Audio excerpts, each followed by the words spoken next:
For Islamic information, subscribe Islamic One channel.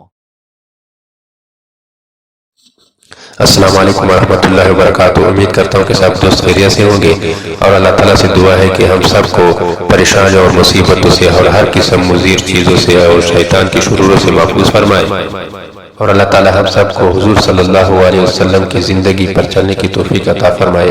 اور اس وقت ہم اس دعاؤں کا تذکرہ کرتے ہیں جو رات کے وقت پڑھی جاتی ہے، کیونکہ نیند بھی ایک موت کی طرح ہوتی ہے، اور ان دعاؤں کو پڑھنے کے ذریعے سے ہم انتہائی محفوظ ہوں گے شیطان کے شروروں سے۔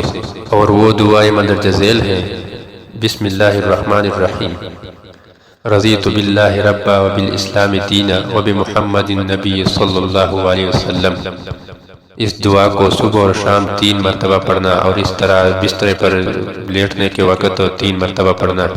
اور اس کی فضیلت یہ ہے کہ جو شخص دن اور رات میں اور اس طرح بستر پر لیٹتے وقت سونے سے پہلے پڑھتے ہیں، اگر اس کو اسی نیند میں موت آ گئی تو حدیث کے مطابق وہ فطرت اسلام پر موت آ گئی ان کو۔ اور دوسری دعا یہ ہے کہ اللہم اجرنی من النار، اللہم اجرنی من النار، اللہم اجرنی من النار 7 مرتبہ صبح اور شام میں پڑھنی ہے۔ اور اس کی فضیلت یہ ہے کہ آپ کو جہنم سے نجات کا پروانہ ملے گا۔ اور صبح و شام جو شخص پڑھتا ہے تو اگر ان دن اور رات میں ان کو موت آتی ہے تو وہ فوراً جنت میں جائے گا، اور اس دعا کی برکت کی وجہ سے کہ اللہم اجرنی من النار صبح و شام انہوں نے 7 مرتبہ پڑھی ہے۔ اور اس کے ساتھ یہ دعا بھی پڑھنی چاہیے: استغفر اللہ الذی لا الہ الا اللہ الحی القیوم واتوب الیہ۔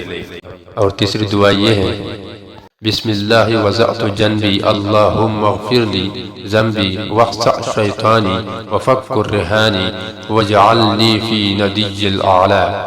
اس دعا کو آپ بستر پر لیٹنے کے وقت پڑھنی ہے، اور سونے سے پہلے یہ دعا پڑھنی ہے۔ اور بالآخر آخری دعا جو ہے وہ یہ ہے کہ اللہم بسمک اموت واحیا، اللہم بسمک اموت واحیا۔